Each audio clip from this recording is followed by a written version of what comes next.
अस्सलाम वालेकुम जी, ये डॉक्टर रिजवान है। आज इस दुनिया के अंदर नहीं है, लेकिन कौम बड़ी शिद्दत के साथ इनको याद कर रही है। ये वो शख्स है जिन्होंने शहबाज शरीफ और हमजा शहबाज की जो मनी लॉन्ड्रिंग का केस था उसका चालान मुरतब किया था।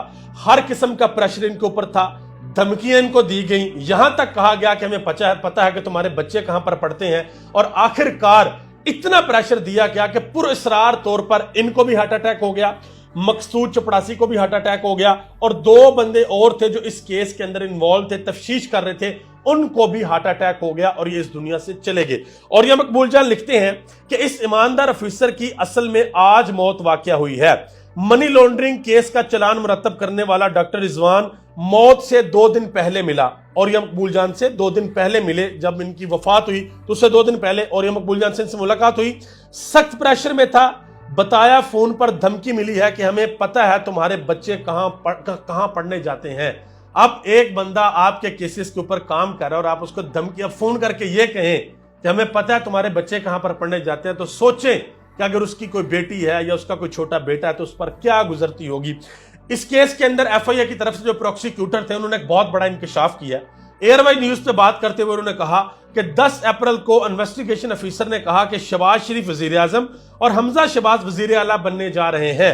यह बहुत मजबूत केस था, चालान मुकम्मल होने के बाद फर्द जुर्म आयद होना थी। डॉक्टर रिजवान ने इस केस पर बहुत मेहनत की, इस पे बहुत ज्यादा दबाव था। यह सिकंदर जुल्करनैन ने एयरवाई न्यूज के ऊपर आके बताया कि ये डॉक्टर रिजवान थे जिन्होंने इस केस के ऊपर मेहनत की, रात दिन मेहनत की, और तकरीबन 14,000 ट्रांजैक्शंस थी जिनका डाटा निकाला, जो बेनामी अकाउंट थे इनके वो डाटा निकाला, जो इनके चपड़ासियों के अकाउंट के अंदर करोड़ों अरबों रुपए आ गया था, जिसको पता नहीं था, पता नहीं कौन सा बंदा आता था वो आके इनके चपड़ासियों के अकाउंट में डिपॉजिट करवा जाता था, तो इनको पता नहीं चलता था। वो सारा कुछ निकाला, और यकीन करें ढीठपन की इतनी इंतहा कि शहाद खकान अब्बासी साहब से एक शो के अंदर पूछा गया कि ये मकसूद चपड़ासी के अकाउंट में कहां से आ गया अरबों रुपया, तो शहाद खकान अब्बासी बजाय इसके कि उसका जवाब देते, कहते जी मेरा भाई है, आप समझ लें कि मेरा भाई है, दुबई के अंदर डाके मारता वो पैसे भेजता पाकिस्तान के कानून को, इससे क्या मसला। ये वो शहाद खकान अब्बासी हैं जो पाकिस्तान की रियासत के वजीर आजम भी रह चुके हैं। और आपके वजीर आजम, एक ऐसा बंदा जो वजीर आजम रह चुका है, उसकी सोच अगर इस तरह किया कि मेरे भाई का दोस्त बाहर से डाके मार के मुझे पैसे भेजता है तो मुल्क के कानून को इससे क्या मसला है। अगर उसकी ये सोच है तो आप सोच लें कि ये सारे का सारा खानदान, शरीफ खानदान, इनकी क्या सोच होगी। अब ये जो डॉक्टर रिजवान है, ये ऐसा बंदा था जो कि ईमानदारी के साथ अपना काम कर रहा था, और सिर्फ डॉक्टर रिजवान ही नहीं बल्कि पाकिस्तान के हर अदारे के अंदर, पुलिस के अंदर, नैब के अंदर, इलेक्शन कमीशन के अंदर, हर अदारे के अंदर इस तरह के मुहिब्बे वतन पाकिस्तानी मौजूद है जो पाकिस्तान के लिए काम करते हैं। लेकिन होता क्या, इनको डराया जाता है, इनको धमकाया जाता है, इनको बताया जाता है कि अगर तुमने हमारे लिए काम ना किया तो तुम्हें ये कर देंगे, हमें पता तुम्हारे बच्चे कहां पे पढ़ते हैं, हमें पता बच्चे तुम्हारे सुबह घर से कब जाते हैं, शाम को घर वापस कब आते हैं। तो जब आप एक ईमानदार बंदे को जो मुल्क के लिए काम करता है, अगर आप उसको डराएंगे, अगर आप उसको धमकाएंगे, तो आप सोचें कि उस बंदे के ऊपर क्या गुजरेगी। और डॉक्टर रिजवान के ऊपर जो प्रेशर था, उनको जो हार्ट अटैक आया, फिर मकसूद चपड़ासी को जो हार्ट अटैक आया, तो मकसूद चपड़ासी को हार्ट अटैक आया कहां पे, ये भी बड़ी एक स्टोरी है। मकसूद चपड़ासी का नाम था ईसीएल के अंदर, एग्जैक्ट कंट्रोलिंग लिस्ट में, वो पाकिस्तान से बाहर जा नहीं सकता था। लेकिन जैसे ही इनकी हुकूमत आई, राना सनाउल्लाह साहब ने क्या किया कि जितने भी लोग थे उन सब के नाम जो है वो ईसीएल से निकाल दिए, और मकसूद चपड़ासी को इन्होंने यहां से उठाया और जाके दुबई के अंदर एक हॉस्पिटल में एडमिट करवा दिया कि ये बंदा बीमार है, और उस हॉस्पिटल में उसको हार्ट अटैक हो गया।